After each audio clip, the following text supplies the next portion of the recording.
Okay, there we are. Good evening, everyone. For those of you who don't know who we are, I'm John. This is my wife, Chris. We are New Jersey Paranormal. And joining us tonight from Ghost Adventures, believe it or not, Jay Wasley. Jay, thank you so much. Yeah, absolutely. Thanks for having me on. I've been watching Ghost Adventures forever. I actually have. I'm ashamed to say somebody gave me as a gift because they know I watched the show. Cutout of Zach Baggins, and it's actually like a cardboard cutout. Yeah, in the corner of wasn't me of the room. So anyway, I do appreciate it, Jay. Like absolutely. I said, this one's a big deal for us because for me anyway, I've been watching the show forever. And just before you continue on, I think I should reveal to Jay that while he watches the show, he's screaming at the screen the whole entire time. Look out, look for that. No, it's okay.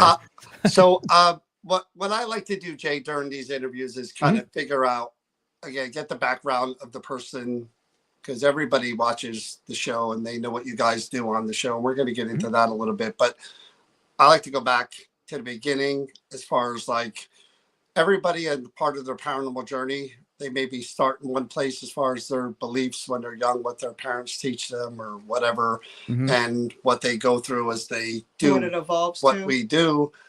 What were your beliefs when you were younger? How were you brought up? Were you brought up to believe in spirits? Yeah, I think I was very fortunate as a kid. I was brought up, I was actually raised in New Jersey, in South Jersey. I mean, I know if anyone that's from New Jersey, they're different worlds in New Jersey. Way different. Yeah. Way different. And I grew up in South Philly, pretty much, not South Philly, South Jersey, but outside of Philadelphia. So I pretty much just tell people I'm from Philly because it's the closest major city. But yeah, no, I grew up there. So it was kind of always, I grew up, as a kid in the 80s and 90s. And, it was very much, the internet was barely just starting. There wasn't YouTube. There wasn't streaming, we went outside and played. We went out every day after school. I would go to the comic book shop, the record shop with my friends, and we would just go play in the woods. And where I grew up, it wasn't too far from like a lot of the lore of like the Jersey Devil, things like that, and the Pine Barrens. Yeah. So I grew up just with that in my blood, really. And I was big into, I don't know if they still do, I'm sure they still do it, but like Weird New Jersey magazine, things like that. They're going to be at the convention. Oh, nice. Very cool. Yeah, and I remember just always reading those magazines and just like finding these cool places and trying to figure out ways we could get there, try to convince my parents to take me there. Um, and thankfully my parents, they're both British. So we kind of had it was different. Like my brothers, I was the only person in my family born in America. So it was a different experience, I think, for a lot of other kids. And, we traveled a lot. So I was very open to different cultures and beliefs and, traveling around, going to England and the Isle of Man and things like that, to visit family. So thankfully, I was never locked down to one thought process. I wasn't brought up any particular religion, things like that. And also, I might as well add, I was the youngest child. So I'm the youngest of 3 brothers. So I think by the time my parents had me, they're kind of like, all right, we got it. He's good. He's going to be fine. And they kind of gave me free range to kind of. You and I have a lot in common when it comes right? to that. Being born in Jersey, same lore that you were around. And I'm the youngest of 4. So I think by the time I came around, my mother and father were like, God, we've seen this movie so many times. Just let him do what he wants to do. The other ones survive. They'll be fine. So I was kind of left, I mean, I love my parents. They're great. And they, taught me good core values and things like that. But they also gave me that freedom. And I was a creative kid growing up. So I was very into arts. And I started playing music in the 5th grade and bands, things like that. And this was like the era of MTV as well. I started making music videos, and that's kind of really what started my filmmaking career, was just as a kid, just getting into this.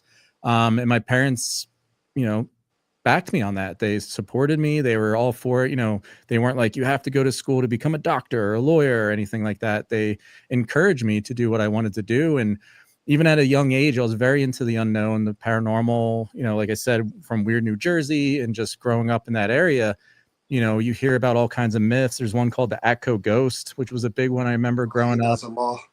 Yeah. So like, it was just always into me, like I was just, and it's kind of funny because you grow up and you kind of you get old enough where you have to work and you go through life and you kind of lose that connection you had with paranormal or a spiritual connection, and because real life kicks in and you got to do what you have to do. And then basically fast forward many years, and I received a phone call one day, and it was from Ghost Adventures, the production. They just got signed on for a new batch of seasons. This was in 2010. I think they did 2 years, and then they were renewing their contract. And they used to hire a local sound guy wherever they would go. And by this point, I'm working in New York, Philadelphia, that whole area, as a camera guy, as a sound guy, doing a lot of movies, TV shows. Just working from production to production. And at the time, I was doing a lot of sound for reality, and Ghost Adventures was looking for a sound guy. So they literally called me and were like, hey, we got a gig for you. Fly out to Vegas, and we're going to go out to this place called Goldfield and film this episode. And to me, it was just a gig at first. It's like, okay, no big deal. It's just like any other job I've had. And I flew out, and instantly everybody was awesome. I met the guys, and they were amazing, and we kind of instantly connect, and it was fun, and it felt like it brought me back to my childhood when I was like, wow, like this, I used to explore this stuff myself. I mean, I'm not admitting anything, but it was a big deal back in, especially New Jersey in that time, to like go into old abandoned mental hospital, things like that. And like what they call urban exploring now. I don't think they had a name for it back then, but they kind of call that urban exploring now. So it was like, wow, I get paid to do this now. This is pretty amazing. And, I thought see, this is good because I didn't know how the whole ghost adventure thing worked. I thought that back then, I thought that Nick, Zach, and Aaron kind of knew each other and were kind of into film. That's how they originally started. Yeah, they got together. They all met in Vegas, and they made the documentary. Right. And then the documentary blew up, and then networks got interested in making it into a TV show, and then ultimately Travel Channel ended up going with it. But I thought you were somewhere on the peripheral there. That's what I thought. I thought you kind of knew those guys, and it was just a matter of time before you were kind of brought in and were part of. No, I was just a hired guy, just to come and be their sound guy. And but that's the thing with Ghost Adventures, especially. And I remember when I worked that first episode, like I said, to me it was just a job. I didn't know these guys. I didn't know of the show. I think I might have heard of it, but I didn't really ever watch it. But I remember, and I worked on a lot of TV, and honestly, a lot of TV is crazy. But I remember watching the episode when it first came out, the episode I worked on, and it was the first time as a crew member that I was like, wow, that's actually true to what happened.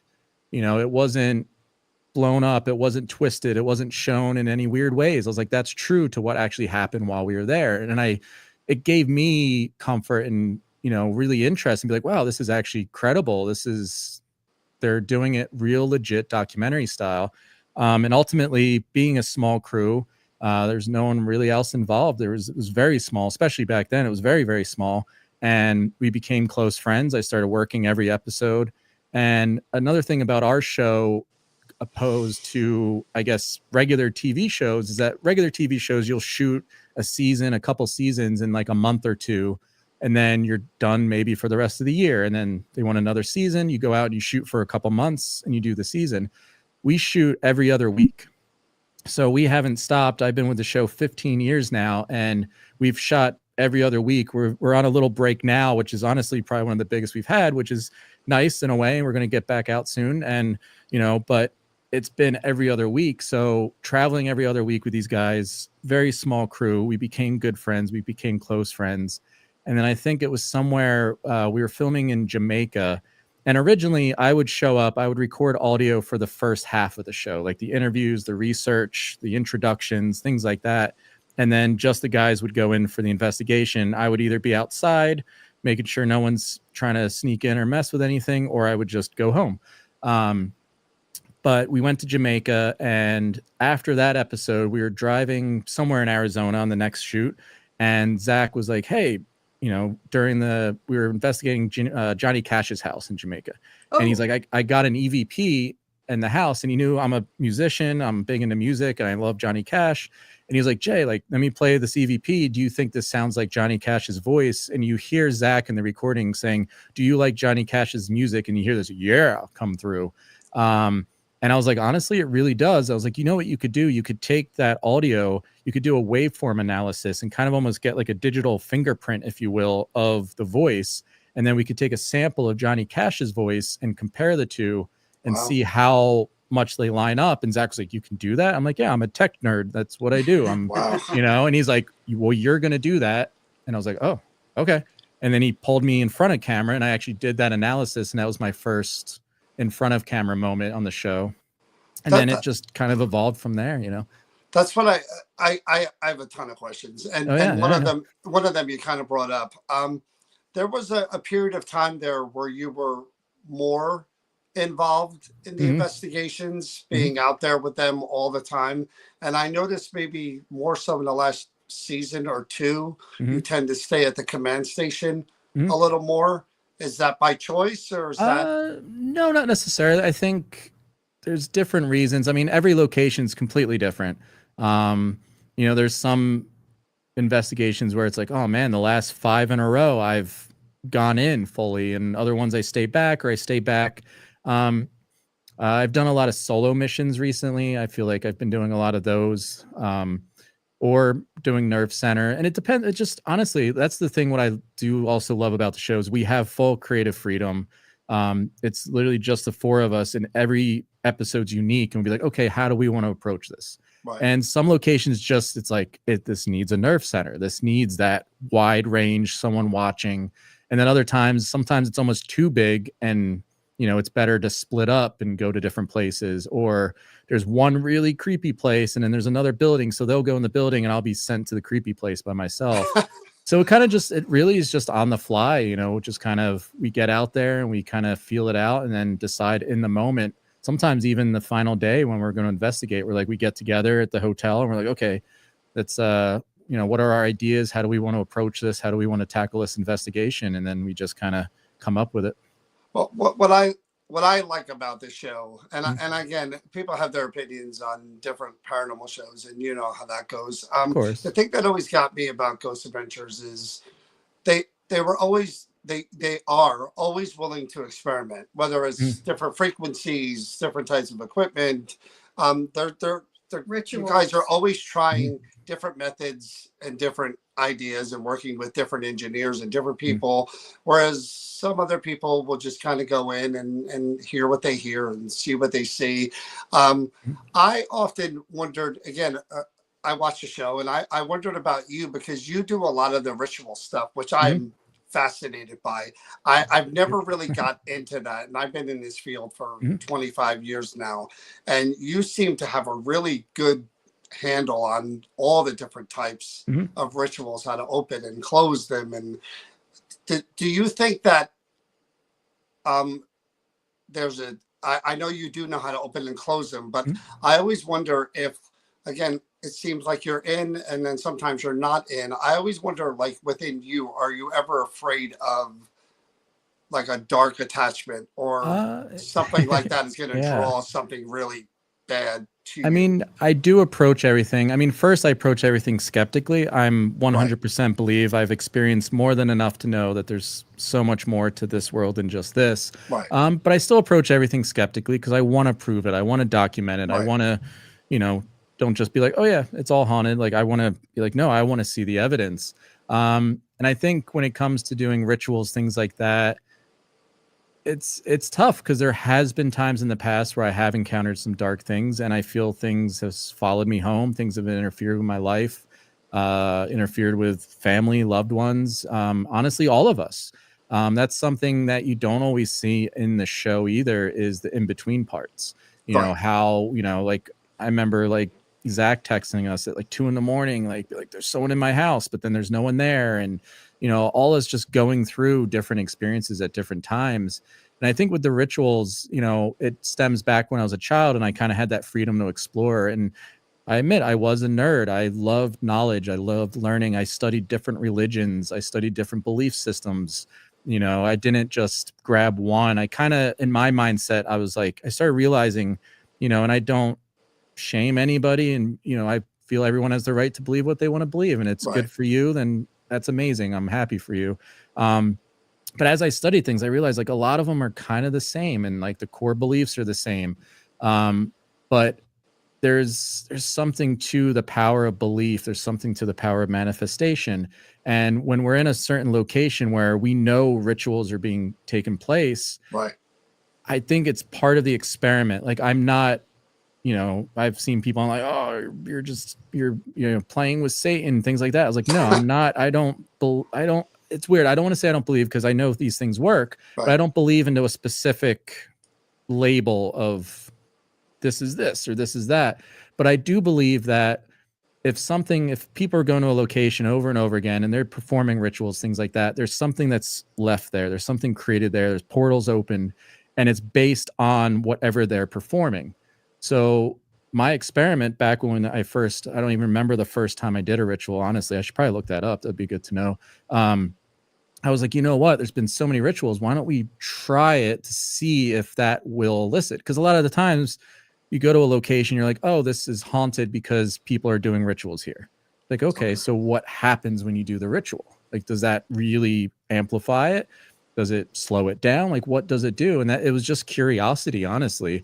And I would do it and I would study and learn and tap into whatever specific, belief system that was being practiced at the certain location. And it elicited amazing evidence. It would stir it up. It would bring things out. So there's, without a doubt, there's a connection to that, and it has been a learning process. It has been, I've hit a lot of bumps in the road and had issues. Like I've said, there was an episode, we did out in Texas at Goatman's Bridge, and everybody talks about that one. Yeah, that was a big one that really affected me, and honestly, all of us in a way. Is that the one where Zach got choked? Yeah, Zach got choked. Aaron says he got thrown or something. He was here, and then all of a sudden it ended up all the way over here on the ground, and we all got messed up with that one. And my wife at the time was our photographer. She would just do behind the scenes, and she got affected there. Yeah, I remember. So we brought her into the investigation because she was being affected, and whatever it is there, it really affected. It stuck with her, and it came home with her. She basically quit the show for a while. The idea was that she would come back eventually, take some time off, but ultimately she never did, and it just kind of got worse, and that was a really dark time, and we ended up getting divorced. You know, I don't want to say it's because of that, but like it definitely was it was definitely a catalyst that, you know, it was like a dark cloud that lingered over us that we just couldn't shake, and then ultimately had to separate. So having said that, do you have any regrets on certain things that you've done that you wish you didn't do? I mean, there's things that, like, in retrospect, maybe I could have done differently, or, you know, or just out of my curiosity and my, you know, science side of me that's like, oh, I want to explore. what if we did this differently? What if we got a different reaction or that? So there's that, but I try not to regret, just in general. I try not to regret anything because I'm still here. You know, I've kind of made it a point in my life very young that my goal in life, like, I have things I want to do. I have dreams, I have accomplishments I want to make, but my ultimate goal in life is to wake up tomorrow morning. And that's it. If I wake up tomorrow morning, like, I'm good to go. I have another day. I can do whatever I want. If it's a bad day, as long as I wake up the next day, I'm good. So I try not to regret that way, because I'm here now. I've made it. I've survived, you know, 40 plus years. I'm alive. I'm doing well. I'm okay. And I'm happy where I am now. So, you know, it's like one of those things learning. Like, exactly. And it's one of those things like, oh, if you travel back in time, don't even squish a butterfly, because it could totally change the future. So it's kind of, that's my idea with regret. Like, I don't want to regret anything, because, you know, if anything even remotely was different, who knows where I'd be today. I get intimidated by things I can't see. I am not the perfect investigator. She's the runner in the group. She out of there, which is understandable. I mean, I've run plenty of times. I mean, when you're in the dark and something scares you, it's well, I grew up having things happen where three sisters would not share a room with me. So that was the you know, so him getting me into this was a no-go at first, and then I kind of felt like a responsibility of my experiences maybe can help people as well. So I actually went into a certain location that we do that it intimidates me. I won't say I'm afraid, but I'm very intimidated by what's there. Right. So I created a protection circle, had it all laid out. Yeah. And unfortunately, whatever was there decided to call my bluff, and I went running through the circle and out the door. Right. She left people there. There are people with her that she was I left them behind. Kind of leading. That's what they'll do. They'll try to figure out any way to shake you down and break you up, and, you know, get you off guard or whatever it is. And that's something, you know, I've definitely learned throughout the years. Like, I don't know, the weird tricks and almost games, they'll whatever, like, and that's the thing. I'd still, as much as I know and experience, like, I'll never say, oh, I know it's this or that. Like, I'm still always learning, and I love that. I love the exploration of it. And whatever it is, like, there's things that like to play with people, like, they mess with people, they intimidate. And that's one of the things when we did our show, House Calls, where we were focused more on actually trying to help people that had problems at their homes, was giving people advice about, you know, what can you do to, you know, get this out of your home and be able to live your life happily in your home like everybody should. And a lot of it was to not let it get to you. It's like a bully. You know, if you've ever dealt with a bully, you know, I grew up with two older brothers. So, like, I got picked on as a kid. And I remember there was a point where I just stopped. I stopped fighting, and I let them, you know, they might have gave me a wedgie or whatever for like a minute. And then I just was like, whatever. And they're like, this isn't fun. And they went and did something else, and they left me alone. And I was like, oh, cool. Like, if I don't play into it, they're not going to mess with me. And it's honestly, from what I've seen, it's kind of the same. It's a lot harder when something's terrifying you in your home. And I tell people, like, I know it's easier said than done, but, like, if you cannot feed into it, obviously what we do, we investigate, we're out there, we're in the fields with it. But if you're just at home and you're having hauntings, like, you know, like, I personally, I don't investigate my own home. Like, I just don't want to, you know, I know, I'm sure there's things there. I've had experiences, but even when I have experiences, I'm just kind of like, nope, I'm just not even going to acknowledge it, really. And then thankfully nothing, you know, crazy happens. So your beliefs, as far as I'm really curious about a few things. Your beliefs as far as the afterlife, where are they at this point of your life, experiencing all that you have? Do you believe that a heaven is real? Is heaven like interdimensional? Is it a mirror galaxy? Are some of us stuck here? What are your beliefs as far as what happens after and why spirits are here or not? Yeah, I think it's still, like I said, it's always a forever evolving theory. But I tend to fall into, I like the idea of different possibilities, different universes. I mean, all the comic book movies are now doing multiverses. Yeah. But like, I knew about that stuff way before it became, popular in the movies. Like that everything that's happened, will happen, and is happening is all happening at the same time. And it's our perspective. There really is no time. Time is a made up thing just to help organize our reality. So I go into that a lot of like quantum physics and things like that to kind of, I like that. I like to have that base. And then when it comes to hauntings, I tend to find there's two types of hauntings. One, which 100% is easy to explain. It makes sense, which is just a residual haunting, which is like, I explain it like if you live in a home and you walk up and down the hallway every day of your life and you pass away, it makes sense. A bit of your energy is still in that hallway and it still might move. It might linger. And then, people like us come in with equipment and under the right circumstances and the right variables, we can actually document some of that energy. Like a record player that's just looping around and going around. That makes 100%. We know our bodies are made of energy. We know energy doesn't go away. So that makes sense to me. And we encounter that a lot. You see shadow figures, things like that. And that could just be a loop. It could just be a residual haunting. But what still then gets me is the second type of haunting, which is intelligent, which, when you actually try to communicate and it communicates back, it's actually aware of you. That's what still, honestly, to this day, still blows my mind.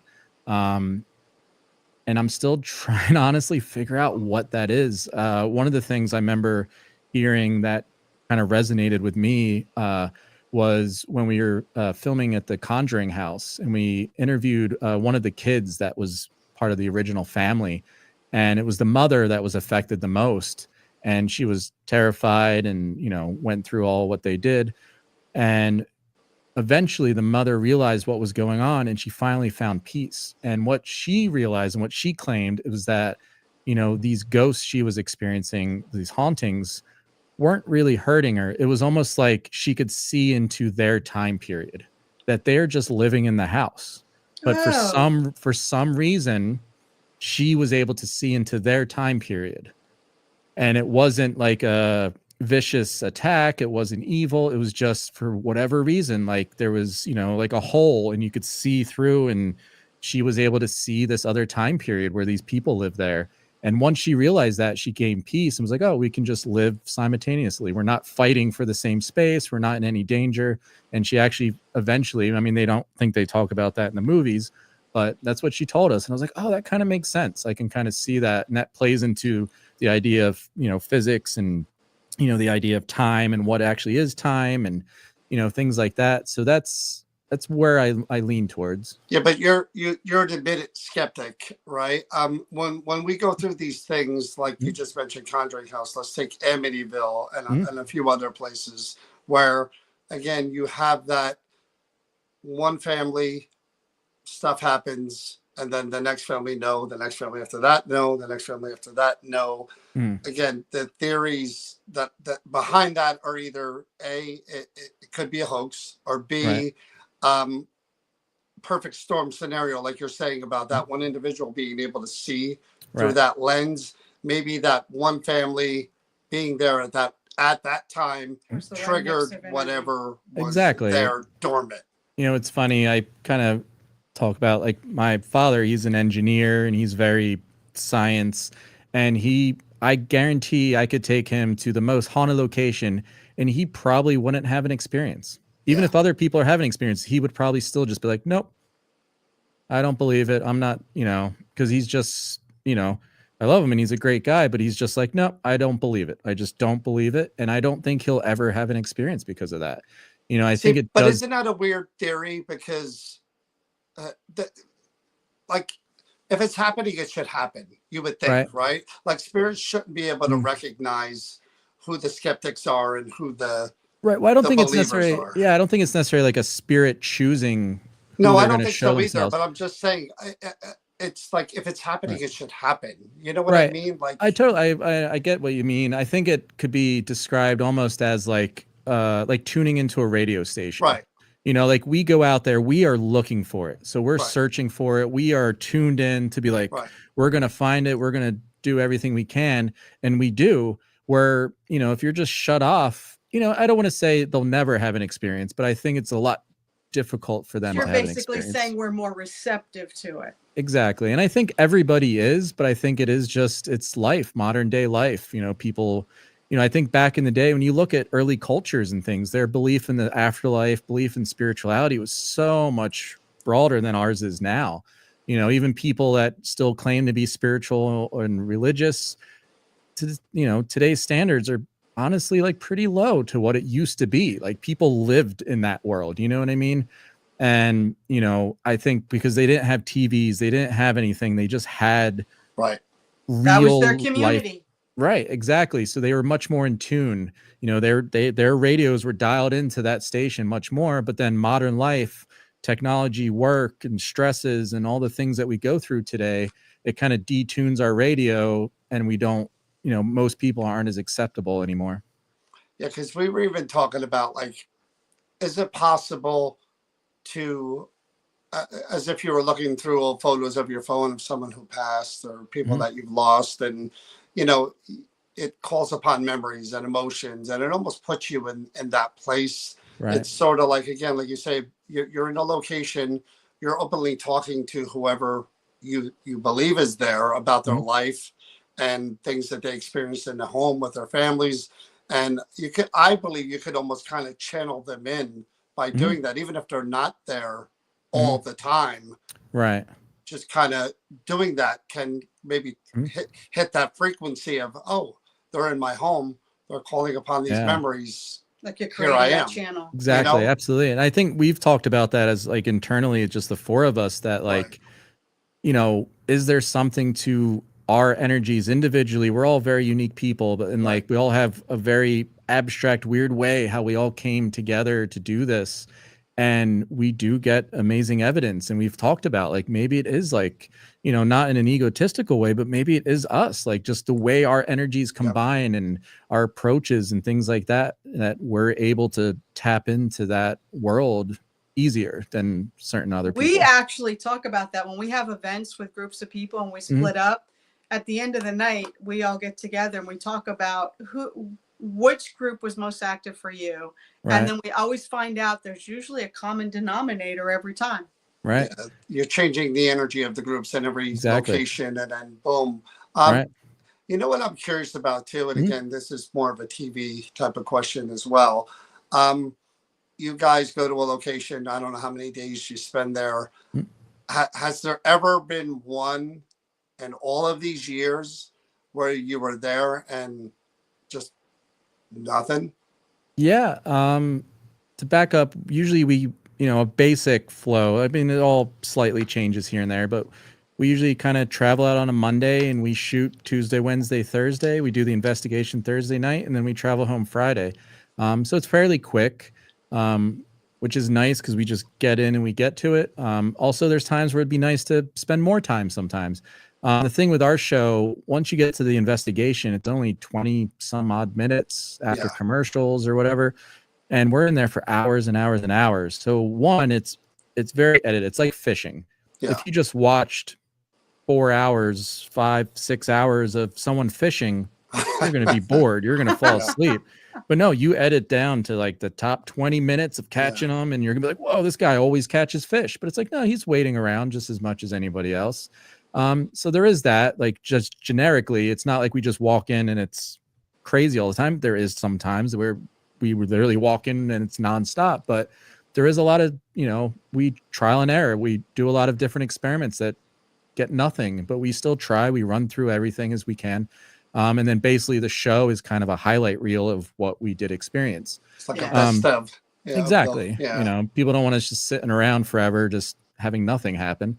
But there was an episode we did, and we did air it. Actually, it was in Seattle, a home that I don't know if they reached out to us or one of our researchers found it or something, but it was a home that was claiming really intense paranormal activity, like 666 would appear written on the wall.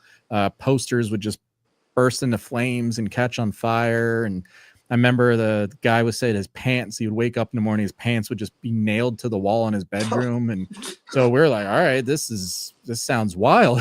like we got to go check this out. So we went out there and we did a full investigation, and not a single thing happened. We still aired the episode because it still shows our process, what we went through, but absolutely nothing happened. And, I think afterwards, I don't even get into it. I think the guy was like, they don't know what they're doing. Like, yeah, I was going to say, do people get mad at you when? Yeah, I think that guy got mad. But like, in fairness to us, like we could have easily been like, nope, it's not haunted. Nothing happened, but we didn't say it. We left it. I thought we left it very nicely. That we're like, hey, while we were here, nothing happened. Bingo. We did everything we can. We're not saying it's not haunted, but while we don't live here, we're not here 24/7. Because that is possible. Exactly. That's very possible. Yeah. What are your beliefs? As again, you didn't mention. We talked about religion a little bit. Mm-hmm. Do you believe in demons? Or demons real? I don't necessarily. What I think of a demon is, I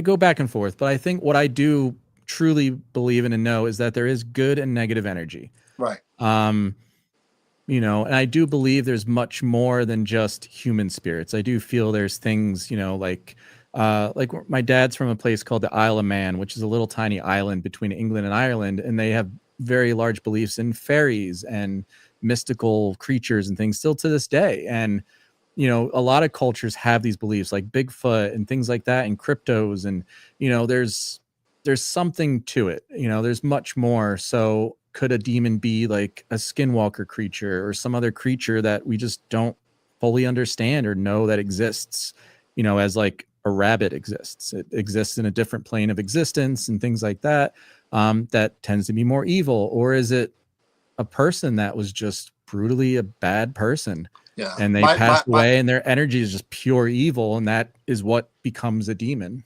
I agree. My theory is I don't believe in human spirits, but I do believe if Charlie Manson or somehow were to remain here, or Hitler, that they'd be pretty tough to deal with. Absolutely, or serial killers. Yeah. But I do believe that there's demons is more identifiable by people because of religion and movies, but there is something more than human darkness. Absolutely, for sure. The Native American stuff that you do occasionally, is that more intimidating to you? Because I would think that's sort of different level, because you're I don't want to say messing with, but you're trying to interact with a different level of belief and ritual. I mean, does that intimidate you at all, or is it just like every other? I wouldn't say intimidating, but I definitely want to do it justice. I feel just as a culture, they've been through so much, and, it kind of goes back to what we talked about like belief systems and, how back in the day, people were much more in tune with things, and there's still a culture that's very in tune with the afterlife, very in tune with spirituality. So if anything, I want to do it justice. I want to share their beliefs. I want to do it properly, where they would feel comfortable and that we're giving it justice. We don't want to just run in there and just be like, oh, it's a Native American curse, and that's why. No, like, let's dig in and understand, what were the tribes here? What were the tribes' actual beliefs? What were their systems? What were their beliefs on the afterlife? Does that tie into anything? I think a lot of people jump to, which, I mean, a big thing is, the Exorcist movie that, started the whole, Indian burial ground haunting kind of, sensation. And a lot of people just jump to that now. And I think that's not necessarily fair and a good thing, because it kind of paints as a culture that they're vindictive and stuff, and they're not. They're, honestly amazing people that are, I have many friends and beautiful people. So I think learning what they actually believe, and there are times where it's like, oh no, they actually did this land particularly was sacred to them. And they did believe if you do certain things, bad things would happen to you. Then I would dig into it, but I would never just blanket it like, oh, it's a Native American curse. You the one episode you guys were it was more of a UFO episode. Okay. Where Yeah. you were out there, and I think the guy owned like a little ranch house or something. So when he was killing them with samurai swords. Now, what are your beliefs as far as that's concerned? I mean, do you believe in aliens and there are UFOs and spacecraft around us? Yeah, I 100% believe. I think, it's hard to just believe that we're not. The vastness of space. Like, why would we be the only? I think there's we're the more. Smartest ones in the galaxy. Like, right. There's more. There's more chances of life being out there than not out there. From the way I look at it. I've had random experiences, even on the show. Like, that's another thing I was going to mention earlier, but just kind of passed by it. But like, there's times where like, there's a haunting, but I'm like, honestly, this could actually be an alien encounter. It might not even be a ghost. It could be more alien or an interdimensional being or something like that. I've had experiences like that where I thought that I was like, oh, that could be, that feels more like a different type of energy than, a typical haunting type energy. But when it comes, I have a theory that I kind of talked about before about gray aliens, the typical gray alien, and how if I took some anthropology classes and studied human evolution. And if you look at the way we're evolving as a human species, our jaws were like out further here. That's why like now we have problems with our wisdom teeth because our jaw's moving in and it's giving us problems here because it's shortening our mouth. And that's why like we're kind of in this middle range of evolution where it gives us a problem. And our heads, our frontal lobes, everything's going bigger this way. So if you fast forward that and you keep going, our heads keep getting bigger, our jaws get smaller, and then you throw in a catastrophe in the future where human species has to go live underground for some reason. You would lose the pigmentation and you would kind of go gray in your skin and you'd lose that, and your eyes would have to get bigger to be able to see in the dark. Right. So I kind of saw that and was like, wow, that's like through that storyline, we would evolve into what we perceive as a gray alien. And then it made me wonder, like, if gray aliens are actually us, but from the future. Wow. Not necessarily alien planet or something, but just it's another timeline.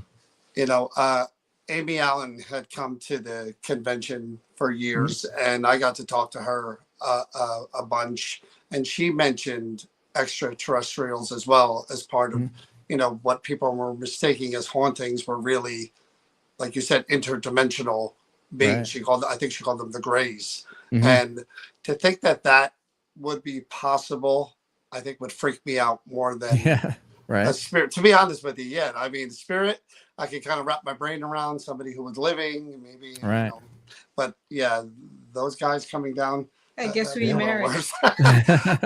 It is. It can be scary. I mean, to go back to the samurai sword house, when we first heard that, in fairness and no offense to him, but I was just like, okay, sure. You killed 20 something gray aliens with a samurai sword in your bedroom. I was like, okay, come on now. It was hard to believe. That's such a wild story. But then the more we talked to him, I was like, okay, like he believes it. Like, right. So that was first. I was like, okay, I feel he's telling the truth. Whatever's really happening, that's what he's believing. Right. And then during that investigation, we were in the house and I did a frequency experiment because the idea was that there was some kind of alien portal at his house. So I took different audio frequencies, a lot of infrasound, things like that. And I was dialing different frequencies and just seeing basically what would resonate. And the idea behind it is resonance theory, where, everything, you can get deep with it, but like basically everything we see, everything that exists is basically vibration, and our brains, everything puts it together and it creates the world we see. And everything vibrates at a certain frequency. It's like when an opera singer hits that high note and it breaks a glass, the glass breaks because the note the opera singer's singing is the exact same frequency that the glass is naturally vibrating at. So it literally shakes itself apart and breaks. So my theory was, if I can match the frequency of the portal, I can basically open up the portal and bring it open or shut it or irritate it or piss it off, whatever, just cause some kind of reaction. And during the investigation of, the samurai alien house, I did that, and I dialed in, and all of a sudden I found a frequency that you could feel. You felt the whole room just vibrating. Wow. The air was vibrating, and I left it on there for a while. And I swear, it's in the episode. I think we mention it. I started seeing small gray alien shaped shadow figures moving around in the home. And I saw that with my own eyes, and I was like, all right, you know, like, it's a hard story to believe that this guy's killing gray aliens with a samurai sword. But after seeing that, I was like, he might be legit. Like, this might actually be something that's actually going on here. And that's the great part, again, of Ghost Adventures for me, that I've been watching all these years, is that you're not just 4 guys or 5 guys or whatever in the building with night vision running around and doing whatever, you know, recordings and here and there. You guys do, I mean, right now, right here, you know your stuff. It's different than just, you know, putting our black shirts on and going in a building and trying to see what we hear. I mean, there is, like you said, there is a science behind trying to test all of this stuff to see what is maybe legitimate, and to see how you can, you know, test it and communicate on different levels. That's why when we use equipment, I always tell people that I know how equipment works, but I also think of equipment as communication options. That if I explain how something works, maybe in theory a spirit can come over and manipulate this object or speak through it, because we don't know. I mean, they are so much more advanced that if we just kind of bring it down to a level where we both can meet, maybe giving them options will make that easier. I don't know if that makes sense, but absolutely. It's basically just having different tools. You never know. Like, you know, we've used certain equipment on one location and it's just wild. We get amazing evidence. Then we use it again on a different location. We get absolutely nothing. Or we get something, oh, like, what do we have in our kit? Oh, we haven't brought that out in like 2 years. Let's try this. And all of a sudden we get the craziest evidence where it might have not gotten anything for the last couple of years. You know, what about it's a lot of hit and miss. What about people, because we've run into this a lot in the field. We help people as well. What about people? I know everything is screened when it comes to you guys, especially with the house calls and with Ghost Adventures. What about people who you might lean more towards the issue being non-paranormal and more medical? Some other kind of issue?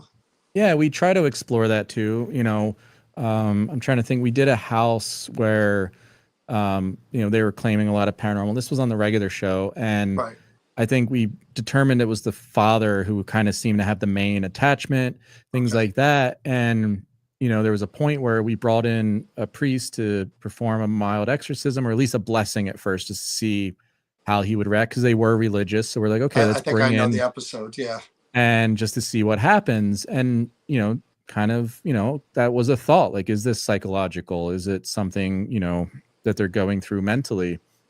And to test it, which still kind of blows my mind, is that he was going through and he was starting to get very affected. You know, the priest is doing the blessing and he's growling and screaming and just kind of like, not, you know, it's, you know, what you would think you would see in a movie of someone doing an exorcism and the person freaking out. You know, and kind of the more, when you're seeing that at first, you're like, all right, is this like, this is too much like the movies. You know what I mean? It was like, all right, maybe this guy is, something's not all there. So we're like, we need to test it. We need to figure out what we can do to either prove or disprove that it's not just a mental thing. So we went into the other room. He did not see us. He was in the living room, and we went into the kitchen and we literally got a glass of water, and the priest did a blessing, and he blessed the water and turning it into holy water.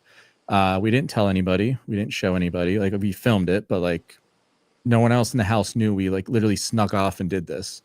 And then we came in, we left it on the counter, and we went in, we kept filming. Some time went by, and then he was, you know, yelling, and he was just very loud. And I think at one point his wife was like, please, like, breathe, like, please try to calm. Like, we were worried about him calming down. And we're like, hey, like, drink some water. You need a drink. Like, you're freaking out. Like, just take some water. Like, he was turning red, and, you know, so he was like, all right, I want some water, you know. And the wife's like, yeah, let's get him water. And we ran in, we grabbed that glass that was holy water, which they didn't know. And we give it to the wife, and the wife gives it to him, and he takes it. And we're like, all right. As soon as he touches his lips, he's like, whoa, and just spits it out. I think he started like vomiting. Like he didn't, like, thankfully he wasn't puking, but he started like dry heaving, vomiting. And he had a full on physical reaction instantly to the holy water. And he had no idea it was holy water. Wow. So really that was the test for me. Like, this isn't something mental. Like, cause if it was, you know, he didn't know that it was holy water. If we told him and he reacted, then we wouldn't know. But the fact he had no idea and had a natural reaction to that to me showed me that this was some kind of spiritual attachment. So speaking of attachments, you had mentioned having them, and all the years you've been doing this. I mean, I've had at least 2 or 3, and I know what those experiences were like. Would you mind talking about what you felt after, like knowing that something was different or something was wrong? I think there's probably been many minor ones that come and go, I'm sure. But I kind of look at 3 major ones that affected me. One was Goatman's Bridge, which that just, you know, I'm a very peaceful, easygoing, laid back guy.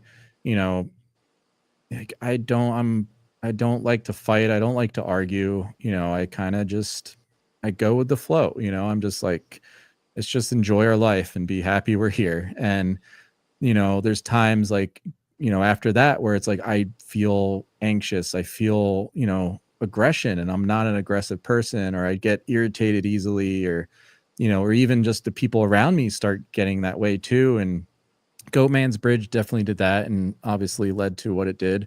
Another one was the Zozo demon with the Ouija board experiences. But can I ask, what ended the first one? How did you deal with that? Did it just go away, or did you do something? So I think in a weird way, I think once my ex and I split, it kind of lost a lot, because we were also like, kind of goes back, we were feeding into it.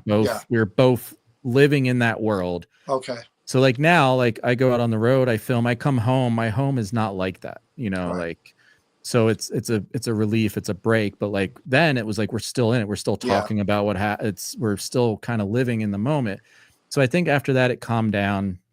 It was interesting though, almost a year later, we were filming at the museum, and we had a friend of ours, Lady Snake, who unfortunately passed away recently, who was a witch from England, and she flew out and she was walking around the museum, and we got to Ed Gein, the serial killer. Zach has his cauldron that he used to cook body parts in and things like that. And she walked in and saw it and was like, we need to do a ritual with this. And she pointed at me and said, you need to do it with me. And I was like, oh, okay, sure, let's do it. And this was after Goatman's Bridge. This was after Zozo. And the third one, which really affected me, was the Demon House, which Zach and I did a documentary on. So those were like the 3 major things. And even at that time, I felt like I got past them, but they were still lingering. It was just like a cloud that kind of like hung over me still. And I knew it was those 3 energies that were still just about. And she's like, we're going to do this ritual. And I still don't know. And, you know, each to their own. I don't know what her intentions were, but I was like, all right, my intentions during this ritual was to get rid of these things. Like these, I know these 3 things have been, so I'm going to do whatever I can during this ritual to banish it, get rid of it, get it out of me. And to do that, you have to face it. It's like anything. If you know, even just in regular life, if you have an issue, you have to face it. You have to, you know, you go to therapy, you have to talk about things. You have a fight with someone, you have to talk to them about it. You have to face the problem to be able to solve the problem. So part of the, you know, in a lot of rituals, and in this ritual, is kind of like you almost have to summon this evil entities that have been affecting you, face them, and then banish them. And I did that. I went through all 3 of them. I faced them, banished them, and I felt great. The next day, is it emotional? I mean, it was very emotional. It was very, it was surreal. I kind of zoned out like towards the end of it a little bit, honestly. Like it kind of, you know, it was a very unique experience. But then I remember that next morning when I woke up, it was like, I feel great. Yeah. Like probably really, looking back, the first time in a long time, I feel really good today waking up. And the crazy part was, I haven't talked to my ex-wife in a while. She messages me the next day and she's just like, what did you do last night? Oh, what? She felt the difference. And this is on opposite sides of the country. I was in Vegas, she's in Tennessee, and she's like, what did you do last night? And I was like, why? I didn't want to say it yet. I was like, why? What are you talking about? She's like, last night, she's like, I haven't felt the energy of Goatman's Bridge forever. She's like, I've been good. I felt really good. She's like, last night, all of a sudden, I was just sitting there, and out of nowhere, the energy of Goatman's Bridge, just like, she felt it again, and it came around her. And then she's like, it was there for a little bit, and then it went away. And she's like, so I was just curious, like, if you're okay, what happened? And I was like, oh, sorry, my bad. Like, I did draw it out, and then I got rid of it. But it was, to me, I was like, wow, this, like, it gave me, justification that it actually worked. And, it's wild to say, like, even saying it, it's like, still like, man, it's crazy, but it's true. And it happened. It really isn't, because the attachment that I had, that it changed who I was. Same thing, irritable. I was arguing and fighting with everyone. With her, I was just, I'm not myself. And after about 2 weeks, she was like, you got to do something about this, that there's something going on here. I'm not religious. I went to mass. I went to a priest. He goes, go in the confessional and I'll bless you. And I'm like, okay, where's that? And he had to show me where it was. And then he knew I wasn't religious. So he's like, when I say amen, you say amen. Don't worry about it. Then he did the cross thing. Didn't work. I didn't feel any different. Then somebody told me, try Reiki. And I don't really believe in Reiki. I just don't. But a friend of ours is a Reiki master. I went to her. She's doing this whole thing where she's pulling stuff out of me. And I'm there for like an hour. And just like you said, I got off of that table and I walked out of her home. And I just felt like all that bad stuff weighing me down, and the anger, my head was light and I just felt good. Yeah, exactly. And you almost don't even realize that you were feeling bad. You were like, whoa, I actually feel good. Like, because you almost get used to it when you're under that oppression. You're kind of like, this is just how it is. This is my everyday now. This is just what it's like. But then all of a sudden you get cleared. And especially in your case, you wonder if that could, you know what I mean? Like, you're layer, you're building upon that by going and exposing yourself, for lack of a better word, more and more and more, and opening yourself up. Like, do you have any protection methods? You said you're a skeptic. Do you do anything? Yeah, I do. I believe in, like I said, I do believe in positive and negative energy. So I believe in positivity, honestly. If I ever feel like I'm being affected, if it was a particularly darker investigation, I had some really intense experiences, I will just do whatever I can. I play music. I find things that make me feel good, and I engulf myself in it. Whether it's hiking in nature, or, playing, like hanging out with my family, or playing with my dogs, like whatever it is, like that just gives you pure joy. I engulf myself in it. There's a balance, right? Like anything else. Do you think, and I've had this discussion with John because of my experiences growing up, and mine were on the really, really dark side, where I became suicidal as a teen. And I was traumatized on different ways of trying to get help. So for me, it's like, my thing is like, once you've been touched by true darkness, there's almost like a stain or a taint that's attached to you, where it finds you easier. Does that make sense to you? Yeah, I think so. I think it's, I don't know. I agree, but I could also argue that if you get past it and you like get through it, and you can make yourself back to how you normally are, it almost gives you even more armor, protection. You can learn from it, and, but it shows that, like, hey, if they are conscious and they're aware, they're like, this person got affected before, maybe I could get them now, so I could see that. But also, as an individual, if you can learn from it, you can, better yourself and protect yourself moving forward. He'll tell you, I won't open myself up to it. If anything's dark, I have nothing to do with it. Right. Period. And that's fair. And your limits, what affects you and what doesn't. And I tell people, especially when during house calls, there were times where I tell people, like, if you are religious, pray. Go to church. Like you said, when you went to church, it didn't work. But like, if you do believe that, like, that will work for you. If, you know, whatever your belief system is, you engulf yourself in whatever that positive belief system is, and it will work. You know, the Reiki worked. You said you didn't necessarily believe it, but No. it's still the person doing it is still projecting positive energy onto you. Right. That's what's kind of cool about Reiki is, you know, when you compare to religion is a very belief. Like, you have to believe that. You have to believe in, you're in or out. Right. But Reiki is like, you could just sit there and it's someone projecting positive energy. So even if you don't believe there's anything magical or whatever you want to call it, that person's still sitting there projecting positive energy on you, and that will help. It's their power.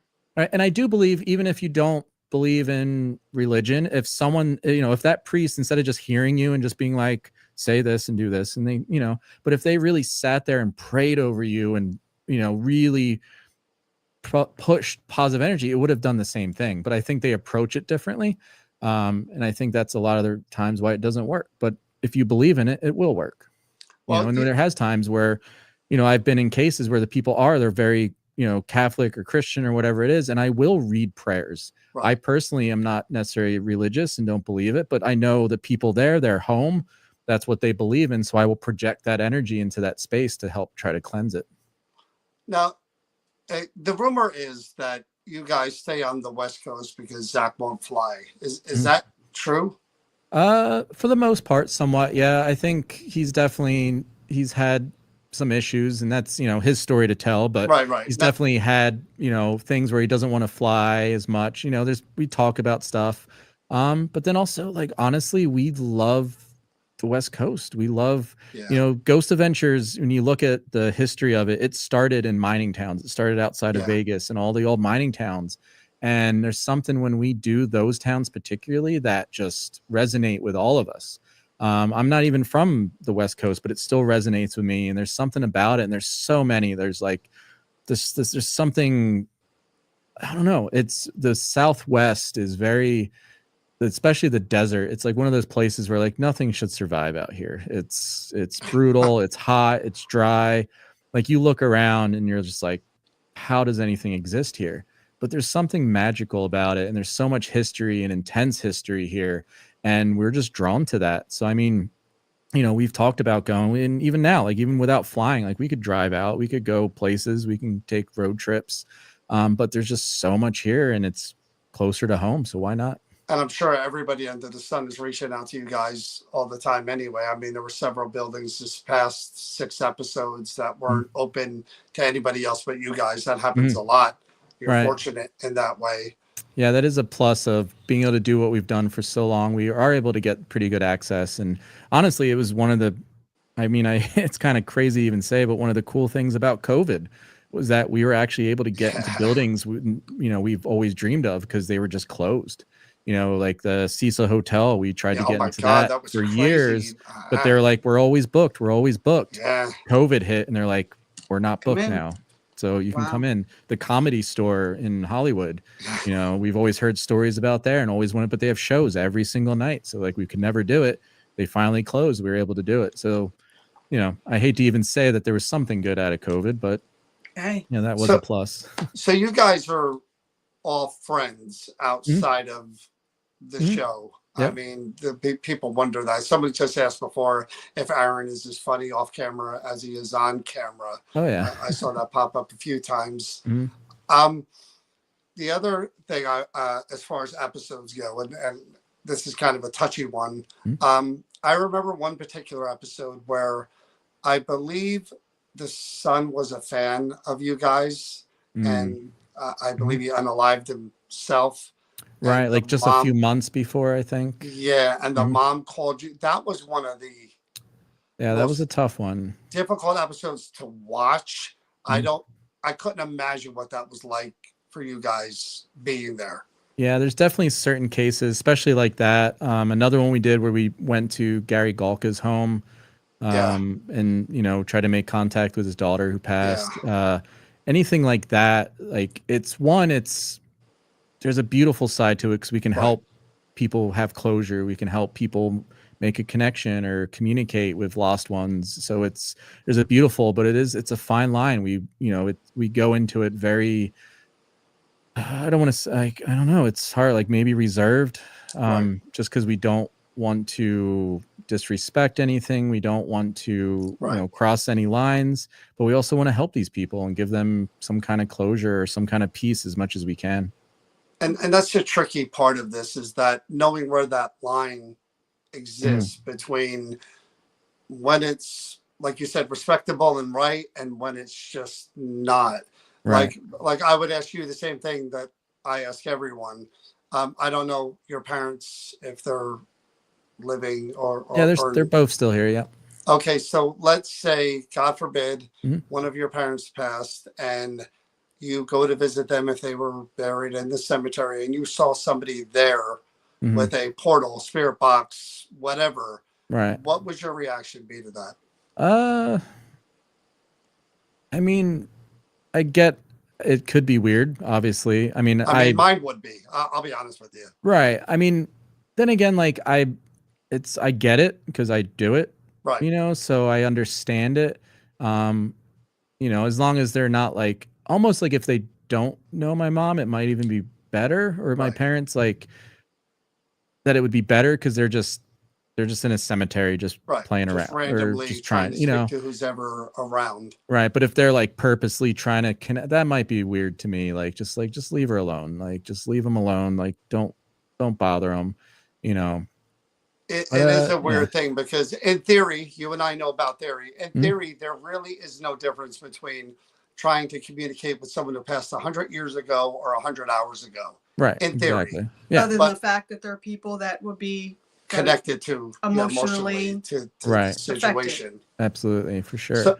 So Jay is going to be at the New Jersey Para Unity Expo on November 8th. He was gracious enough to be at the Friday night party and the Saturday night party, plus the convention. Everyone knows that follows New Jersey Paranormal that I'm a big Ghost Adventure fan, and this was a big get for me to have. You guys usually don't do conventions, haven't done them in a while. Yeah, I think it's been, I was trying to think, it was like 7 years, maybe something like that. I think the last one I did was New York Comic-Con, which well, like, funny story, 6-7 years ago, something like that. I messaged you 2 years ago, and you messaged me back, and I literally I'm like, is the blue check mark real? Right. Is this a clone account? Right. There's a lot of fakes out there now. Wasley. I'm like, I don't even know if I'm talking to the right guy. Right. I even looked up your company to make sure the ink. It was days of investigation. I was like, yeah. This isn't Jay Wasley. No way, right. It's Jay Wasley. Right. But I do appreciate you doing this. I'm going to ask one question before we go on. Yeah, for sure. I ask everybody, and it can be on anything. What is the one thing that the world may not know about you, whether it be a hobby, a certain thing that you do, something that nobody would know if they looked you up? Man, I don't know. It's weird because we found out one of the people. Remember, this is a family show, Jay. One of the people here can do things with their feet. Someone told us they were named after a horse. Yeah. I mean, it can be anything. I mean, I got this tattoo. No, I'm just kidding. Man, I don't know. I mean, I don't know. I'm a pretty simple guy, honestly. I mean, a lot of people, I mean, I guess, I don't know. It's hard to know what people know or don't know, especially now, but I'm a musician. I'm actually right here. I'm in my own studio. I own a podcast studio. I own a recording studio. Just in the other room there's people working and, working on different projects. I am a workaholic when I'm not doing the show, which is most of the time. I'm still always trying to create and work on other things. And I make films. I make short films. I direct a lot of music videos. I've directed and worked on music videos for all kinds of artists, from like Willie Nelson to, Dan Auerbach from the Black Keys to, all kinds of different people. So probably that, maybe like the extent of how much production work I actually do. I think maybe not everybody knows. Like, they probably just like, oh, he just does Ghost Adventures. So I don't know, maybe that. Now, as Ghost Adventures, they only did the 6 episodes, and then disappeared. I know you guys were filming. Are they going to be around for a while? I mean, everything. Oh yeah, else is kinda... yeah, I don't know, and that's the thing. I mean, people online are always like, "Why are you guys doing that?" It's not us. I don't know why they. We make the episodes, we give them to the network, and then they decide how they want to air them. I know they've been into doing this like split season where they'll show like half a season and then they wait a few months and show another half. Which I don't know. You can ask them why they do it. I don't know, but that's what they've been doing. I do know we've shot so many, and we have a lot that haven't aired yet. So we have so many more episodes that are gonna be coming out. We're getting ready to go back out on the road and do a whole bunch more. So we have more. We've shot House Calls. I don't think that's aired yet. Oh wow! Okay. So we have a lot of content, a lot of episodes that will be coming out. You just made a lot of people happy on There's no shortage. There's no stoppage. There's definitely, probably. I mean, I don't want to say anything and knock on wood, but I would say years. This will be like the last interview, and then we'll find out that they're canceled tomorrow. Jay will be like, that guy cursed me. I'm not going anywhere. So for the foreseeable future, it looks like Ghost Adventures is going to be around. Yeah, as far as you know. Oh yeah, absolutely. We've like I said, we've been busy filming every other week, and I think we have a good back catalog of episodes now that haven't even aired, and we're planning a bunch more. So look at all those happy people since you said that. So again, Jay's going to be New Jersey Power Uni Expo is November 8th from 10 a.m. to 5 p.m. in Woodbridge at Woodbridge High School. It's a charity event. It's only $25 to get in. Jay will be there. Jay will be there for both parties. Come out and meet him. Again, I'm going to be thrilled to actually meet the guy in person and talk to him. The last question I have, Jay, is for my own morbid curiosity. Because you have such a small crew, have you ever had like a weirdo wandering the building and just not be able to get him out? Not so much. There's definitely been like remnants of like someone was in here recently. There was, I can't tell you yet. Because I know you guys have run outside a few times and been like, checking and making sure. There is an episode that we've done recently that hasn't aired yet, which I can't unfortunately go into details, but we do encounter some wild stuff live in the moment that honestly terrified us all in a paranormal way, but also in a very real life way as well. Oh, wow. Okay. Okay. Well, so I mean, that's a little teaser to something to look out. And it's something like I wish I could go into it, but just because it hasn't aired yet, I can't. Got to save that one. But that's probably the one time that it full on has happened. But we've been in a lot of locations where we're like, like especially like abandoned stuff, where we're like, that's fresh human feces on the ground there. That's interesting. Hey. But thankfully, like we'll have, it's called we have trigger object. Yeah, we have a B-roll crew that kind of shoots the reenactments and B-roll, and they're usually there during the day before us. So like, we know by the time we get there, the building's clear, and if there was anybody lingering about, they're long gone by the time we get there. Well, I appreciate it, Jay. Thank you so much for coming on. Honestly, absolutely. I really do appreciate it. Absolutely. Thank you. You have no idea. I've been watching you guys forever, and this was really cool. I do appreciate it, and looking forward to the convention. We'll see you in November. See you then. Thanks. Have a good night, Jay. Thank you. You too. Bye. Jay Wasley. Again, if you know anything about me, I am a big Ghost Adventure fan. I've been watching it forever. And getting Jay to come to the convention, when he reached out, this is like 100 birthdays put into one. Well, he reached out to me, and I was just like, "This is Jay Wasley. This is a clone. Somebody's faking this." And he was so nice about it too, which was the funny thing.